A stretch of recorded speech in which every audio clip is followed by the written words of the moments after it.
नमस्कार दोस्तों, आशा करते हैं आप तमाम दोस्त अच्छे से होंगे।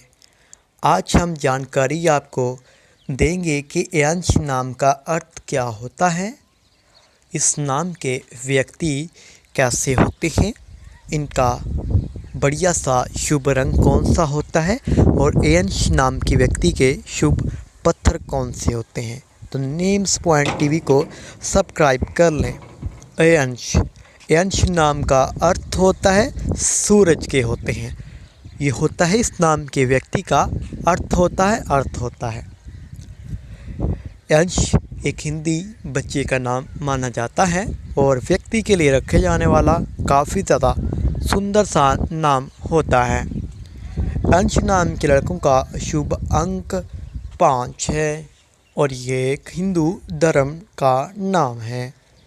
अंश का शुभ नंबर 3 नंबर है और इन नाम के व्यक्ति काफ़ी ज़्यादा सुंदर होते हैं। इनको लिखने पढ़ने का भी काफ़ी ज़्यादा शौक पाया जाता है। अंश नाम के व्यक्ति काफ़ी ज़्यादा सुंदरता रखते हैं। शुभ दांतों में चांदी कांसी होता है। तो अंश नाम नेम्स पॉइंट टीवी को सब